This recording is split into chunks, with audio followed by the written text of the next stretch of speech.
Welcome to For the Love of Books, a podcast by CultureNL Libraries. Hi everyone, welcome back to the CultureNL Libraries podcast, For the Love of Books. My name is Chris Wilson and I'm the E-Services Librarian for CultureNL, and today I am joined by Drew Feeney, the librarian at Airdrie, and we have got a special guest.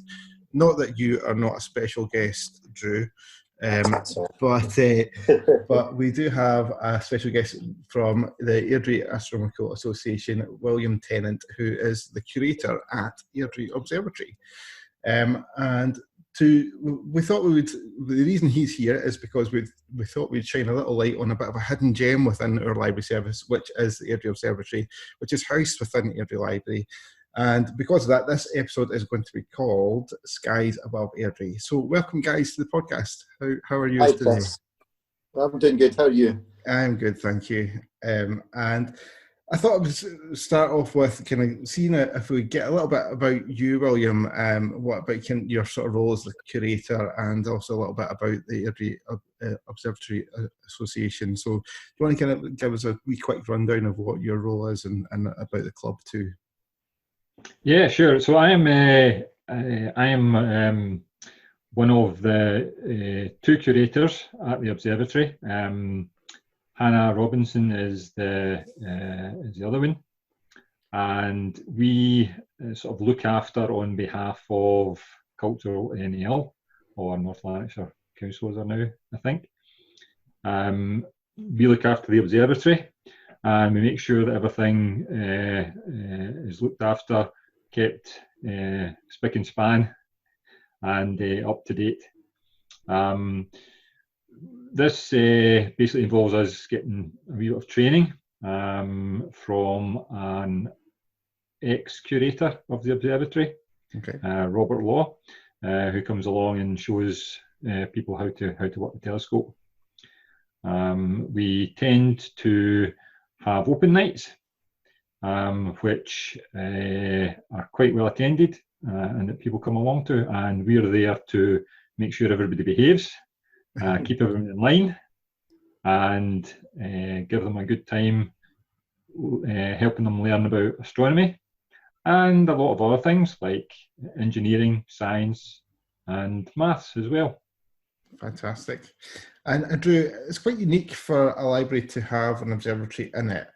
So what opportunities does that kind of provided for Airdrie Library, kind of different from a sort of traditional normal library setting and things like that? Is there any opportunities that's kind of really arose because of the observatory being in the building? Yeah, it's the observatory is absolutely unique, Chris. It's the most special part of the building, and I would argue it's probably the most special part of our service as a whole. I don't know if you know any of the kind of history, and I know we'll maybe talk about that a wee bit more, but the observatory is completely unique. There is nothing else like it. There are only 4 public observatories in the whole of the UK, all of which are in Scotland, but Airdrie Observatory is the only observatory in the entirety of the United Kingdom that's in a library. And it's also the smallest observatory in the United Kingdom, smallest public observatory in the United Kingdom. So there is no other library in the country that you will go in that has an observatory, but we do. So it's an absolutely unique resource, and it's a kind of wonderful thing and a wonderful tool to have. As you said in your kind of introduction, Chris, it's one of these sort of hidden gems.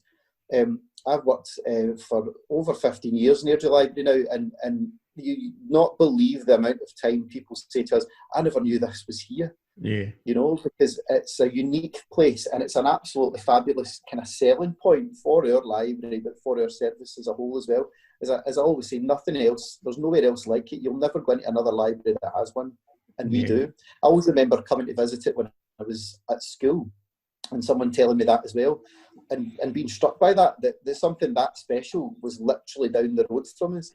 You know, and something that special is still there, and it's still fully functioning, and it's with our partnership with the Astronomical Association, more people access it now than ever have done before.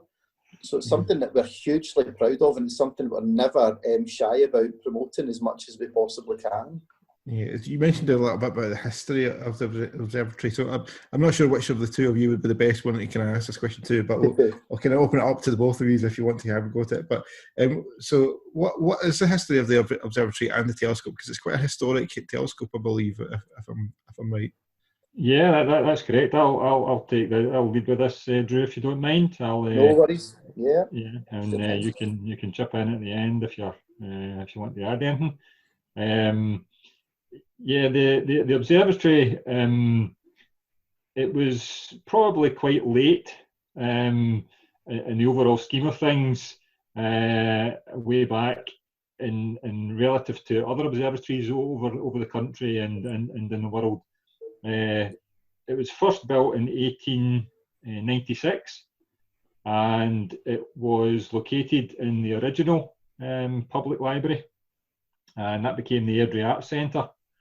And then it moved to the current position in 1925. So that was 29 years later, it moved to there. And that's when the current telescope was installed, and that replaced the one that had been there since 1896, which is still on show, I think, at the library. Yeah. So you can still see that. That old one. It's a bit smaller, and that's the telescope that's there. I think it's been refurbished a couple of times in its history, and the one we have at the moment is it's a 6-inch refractor telescope. And for anyone who doesn't know what that is, the refractor it's got a big lens up the end, and you look in and peer through the telescope from the other end. Now that's typical of what you would see a pirate using on a pirate ship. That's a sort of typical telescope that we have. A nice instrument, and it's on a nice clockwork mount, which I think was done at the same time as the telescope. Unfortunately, it's not quite working, but you certainly can see all the mechanism and get an idea of how all that works. So I'm not really going to go into too much of who did what in the history. The current observatory is obviously looked after on behalf of CultureNL by the Airdrie Astronomical Association, and myself and the co-curator Hannah are both members of that. But we have an excellent amount of volunteers who give up their time to look after it as well. And that the dome of the current observatory was updated, I think it was 2009 or something like that, I think. Yeah, quite sure that. Yeah, so something like that. And that's what we currently have. So I think that's about as brings this sort of history from the start up to date. I said it was kind of late because obviously there was observatories that were built in 1700s and 1600s and things like that. So 1896 is quite a young observatory in the scheme of things. And interestingly, when the observatory was first built in 1896, there was 420 asteroids discovered before that date, and by 1925 there were 600 asteroids discovered, and now we're sitting at something like 800,000. Wow. From that time. So the discoveries since the observatory has been in operation has been outstanding. Not all discovered by Airdrie Observatory. One or two, maybe. And interestingly enough, the asteroid that was numbered 1896, which is 1896, is called Beer. So not named after anything to do with Airdrie, I don't think. So that's a couple of interesting facts on what was happening at when the observatory was getting built and operated. One of the things one of the things that you mentioned there about with the dome, I'm right, the last refurbishment, it was a bit of a challenge to get that fixed. Is that right, Drew? It was kind of a search to find who was going to fix that for us. It was the dome itself, as well, you kind of alluded to. It was about 10, 11, 12 years, something like this ago, that the dome had been replaced. Now, the current dome is historically accurate, as was the dome when the library, this particular version of Airdrie Library, was opened in 1925. So the dome is a copper dome at the moment. But the dome that we replaced in 2008, 2009 was fiberglass, because the original dome it was a temporary fiberglass dome. The original dome had blown off in a storm in the 1970s. So the dome we have just now is accurate as was the first dome that was put into Airdrie Library. That was a real challenge to find someone who would build an observatory dome. It's not the kind of thing you look up in the yellow pages, you know. I think that we managed to find a bespoke dome, so it was hand built for us. I think throughout the history of Airdrie Observatory, it's got a long and unbroken history within Airdrie Library. As well, we said the building, the library before this current building, was in the Arts Centre, which is just around the corner, and that had an observatory as well. And it was a prerequisite of the build of the current Airdrie Library in the 20s that there would be an observatory in here as well. So it was something that was huge value was put on it at that point, and as much value as we have it at the moment. And there's been a long and virtually unbroken history of astronomy in Airdrie and use of the observatory. I think it's kind of worth pointing out here, as we're talking about history though as well, that our observatory is not just a historical piece, it's very much a living, breathing, working facility, and it's something that has a rich history, but it's a very, very rich and sort of full present as well, and future. It's something that we use all the time during the winter months. Obviously at the moment with the pandemic things are a little bit different, but in normal years the observatory, it's a very, very busy winter viewing season that we have. So we have a long history, but we have a very bright present and a very bright future as well within the building. So I think with all of that in mind, it's something that we really do want to celebrate as much as we possibly can. Yeah, and am I right in thinking there's been quite some interesting visitors to the observatory over the years? Some fairly famous names and things from the astronomy world and further afield too. Yes, that's correct. We've had 3 Apollo astronauts have visited Airdrie.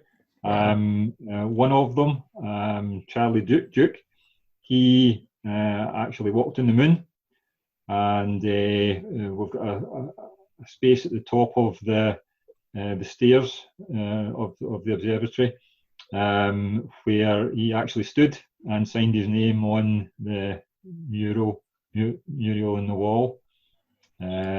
So you can actually stand where a person who stood on the moon stood and signed his name. So that's quite an interesting thing for visitors to do.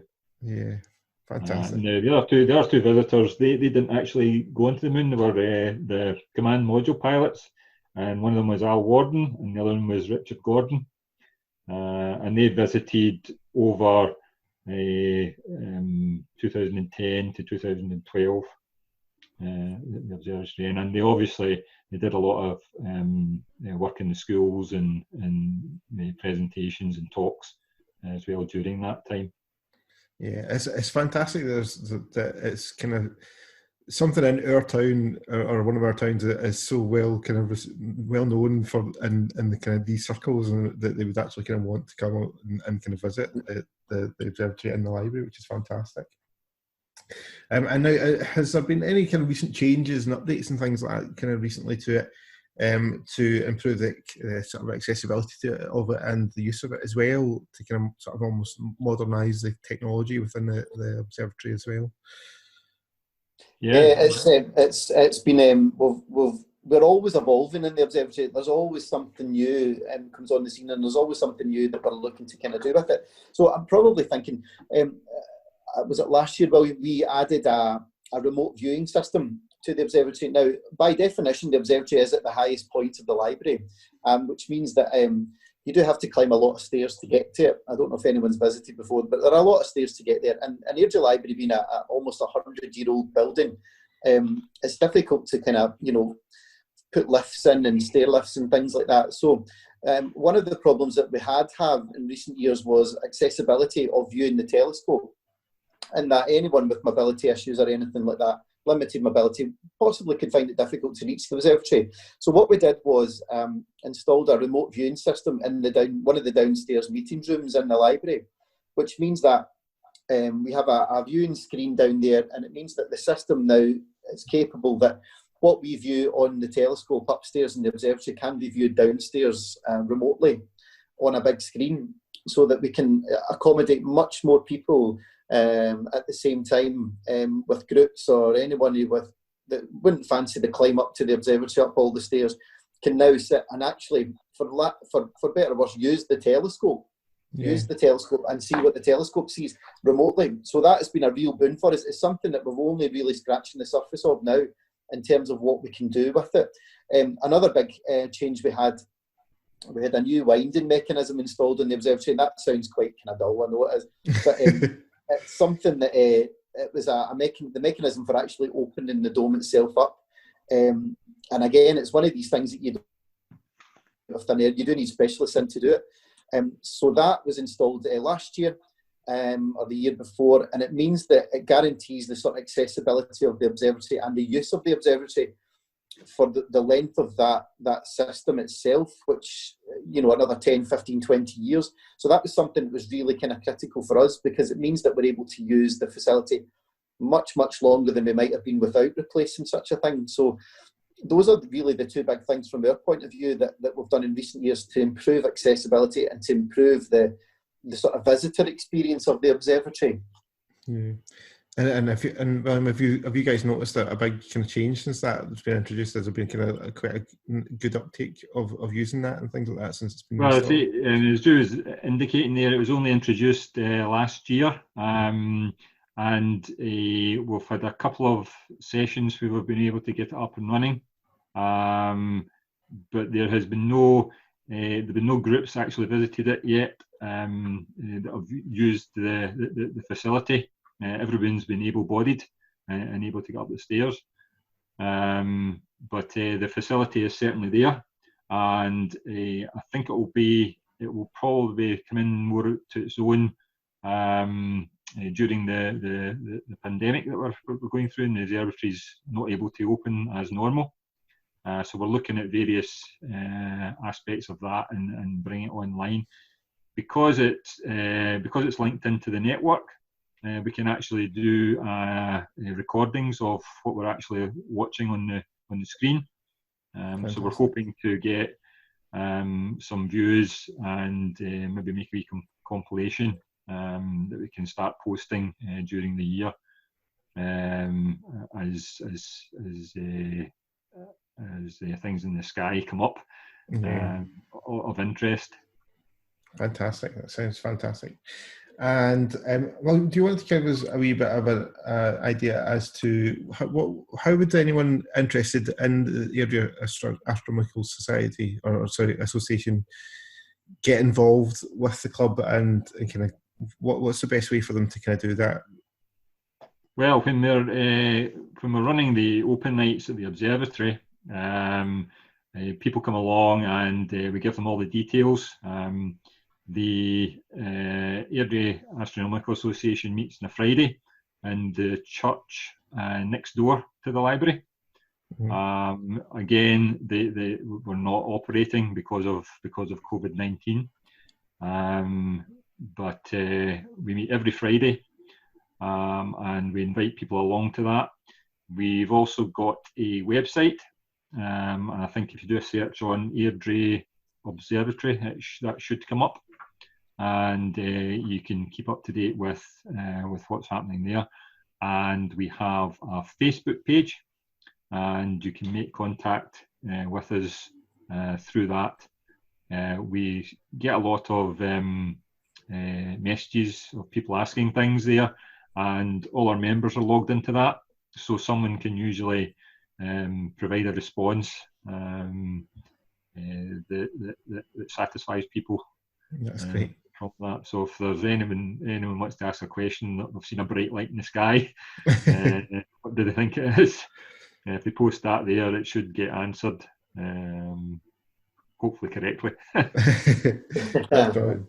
Yeah, that's good. It's nice that there's kind of multiple ways how you try and kind of sort of interact with the club and kind of get access ways into using the observatory and things like that as well through that. So, but obviously, at the moment, we're living in the COVID world, which has ruined everything for everyone in every way possible in terms of how everything's kind of normally running and things like that. What effect has that had on the kind of running of the observatory to this point, and is there any kind of future plans for how maybe kind of different ways how to kind of use the observatory over time? I know you've kind of touched on that a little bit, kind of here and there throughout it so far, but I just wondered if you maybe want to expand a little bit in some way. So the observatory, I mean, obviously we traditionally and usually have a long series of open evenings during the winter months. Our viewing season is roughly from September till maybe March, or say, William, something like that. But that's obviously unfortunately not going to happen this year in person. And we do open the observatory for special events. If there's anything particularly special happening in the night sky, then we obviously have events for it. But it's not to say that the work of the observatory and the work of the Astronomical Association has stopped as well. Far from that. As William says, there are loads of ways to can interact with the observatory, through the Astronomical Association at the current time, whether that's on Facebook or online, or the creation of content which we're looking at, for people to be able to see what the telescope sees via YouTube videos or whatever. There's no reason why the work of the observatory should stop or has stopped. I don't know, as a layman in terms of the astronomical side of things, I think the best thing you can do is just go out and look up at the sky yourself, because all of that's there, and what you see yourself is what the telescope would see. Obviously we would get more detail from here, but that's a brilliant point to start. It's just to go out and look on a clear night and see what's there and what's above Airdrie, and then you can come in and use the resources that William says, and maybe ask questions about it and maybe do a wee bit more research yourself. I would also say the best way to do that probably is to come into the library and borrow one of the many, many astronomical kind of works that we have in here, because that's a brilliant jumping off point as well. If you have any interest in this, you don't have to not pursue that interest because the observatory is closed for the moment. There are loads of ways to do that, and then when the observatory reopens again, as it will, you're well placed to sort of jump on and take things that much further. Yeah, I suppose it's kind of a bit of a watch the space in terms of what we've kind of got planned, and hopefully, like you say, maybe kind of utilising that viewing system and things like that to create kind of content that we'll be able to put out on social media, whether it be on Facebook or on YouTube and things like that sort of stuff, and in the kind of coming months and things like that, to kind of sort of allow that continued use and continued access to keep happening even in these kind of more difficult times to kind of get that access. So that's great. Yeah. And you did mention books there. So and we are a library podcast, so I think we do need to touch on books a little bit. What I was wondering, is there any particular titles that spring to mind as something that would be a great kind of jumping off point for people that comes to mind? I would imagine Airdrie Library is probably our best placed library for astronomy titles, simply because the observatory is there. Yeah, there are loads. We do have a large non-fiction section based on astronomy and kind of astronomical things. Because of our unique position as being the library that hosts our unique observatory, there are loads of things there. I can't think of any particular titles off the top of my head, but one that always kind of does stick out is the Stephen Hawking A Brief History of Time. Now that might be something that's a little bit more science-y than simply astronomy, but it's something that gives a background and a sort of a context to a lot of the things that astronomy can then take you into. So that would be a title that I would maybe suggest as a kind of starting off point, but that's just as a librarian. William, as a curator, will have many, many, many more better and much better kind of options, I'm sure, on that front. Yeah, I mean, there's I would just touch on what you'd said earlier, Drew, and one of the best things to do is just go outside and look up when it's clear. What we would advise is try and pick an area that's quite dark. Go up, away from some street lights into a park or something even, and you're shielded from street lights, and you just look up on a nice clear night, and you'll be amazed at what you see. Need a wee bit of patience because your eyes take a wee bit of time to adjust to the darkness. So you look up, you might see a few stars, but the longer you look, the more you'll see. Mm-hmm. So if you manage to do that, you can start asking yourself questions and start getting interested in what you're seeing, and ask, what does that mean? What is that? What is that star? What is that shiny thing in the sky? And they're not all stars; they're planets as well, which you won't recognise because they all look like stars, apart from the moon, which is an easy one to spot, and I think everyone would know. I think I could even pick that one out, I'm sure. Yeah, it's quite a common one for the observatory to look at. So, and that's the first thing. You don't need to buy anything. You don't need to go to a book. It's actually, if you look up and wonder at the start, and say, am I interested in this? I want to know more. What is that? And then start exploring from that point of view. There are a lot of anything by the late great Patrick Moore. Very good books, nice and easy to understand. And I personally like a lot of the books that the publisher Collins does. They do quite a lot of astronomy books. One quite recent one was Stargazing Beginner's Guide to Astronomy, and that was by the Royal Observatory in Greenwich, and that's quite a nice book. But we also have in the association, we have a broad range of people of varying interests. A lot of people like the spaceflight side of space, and a lot of people like the astronomy side of space, and there are a lot of people who are just interested in general science and sort of astronomy related items in physics. And there is as space flight and space travel increases over the years and in the coming years. They're talking about having space tourists. People start to expand their horizons, and there's a book that's been released just recently, which I've not actually read myself, but I've heard reviews of it, and I've heard readings from it, and it's basically Beyond Earth's Edge by Julie Swarstad, and it's the poetry of spaceflight.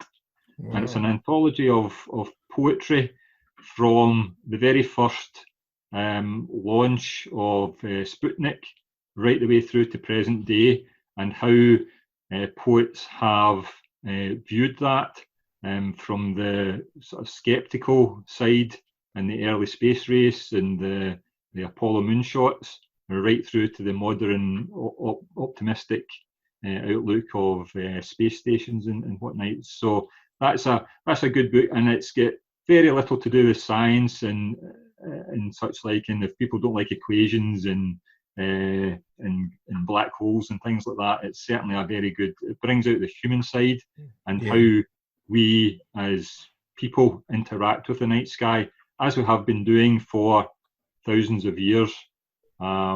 And coming back to Drew's point about going outside and looking up, that's the best thing you can do from that. That's great. That's fantastic. And it's certainly kind of been a really interesting wee chat we've had so far.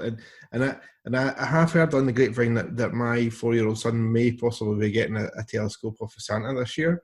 So so we may have a new budding astronomer in the kind of the local area as well who might kind of pick up an interest and may have to kind of come and visit the observatory at some point soon as well. Fantastic. They'd be more than welcome. That would be brilliant. Yeah, and so I would say that's you can post videos and you can look at pictures and things like that online, but there's nothing quite like seeing it with your own eyes through a telescope. And when people come to the Airdrie Observatory and have a look through the telescope at Saturn or Mars or even the Moon for the first time, it's quite an amazing experience when you see people's faces and they take a double take.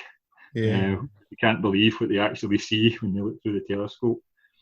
Fantastic. And hopefully, with all the changes that we've made to the observatory and the improvements to accessibility, things like that, many more people over the course of time will be able to kind of access that and kind of have that first little fall in love of using the telescope and observing the night sky and things like that. So I think that's kind of near the end of our episode now, so a big thank you to William and Drew for joining me on for this episode. I thought I would kind of just give a wee touch on a couple of important wee dates coming up for us. Book Week Scotland is coming up soon. It is from the 16th to 22nd of November, so we will have a few events, most likely online events, just because of COVID, but we keep a wee eye on our website and social media to kind of find out what's going on with that. And also, if you have enjoyed the podcast so far, you can kind of let us know what you've thought about it, and if you've had any kind of experience with the observatory or whatever, feel free to kind of get in touch on Twitter using our podcast hashtag FLB podcast, or you can drop us an email as well at librarypodcast@culturenl.co.uk.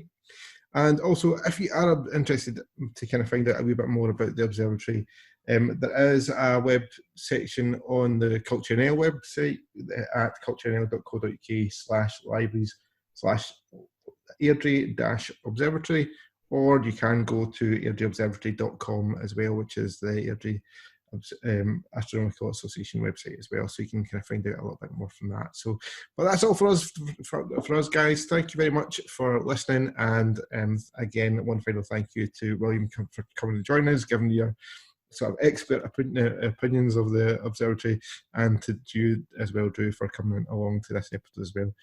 We do have more episodes planned, so kind of watch out for them coming soon. But for now, that's all for us, guys. Bye for now. Bye.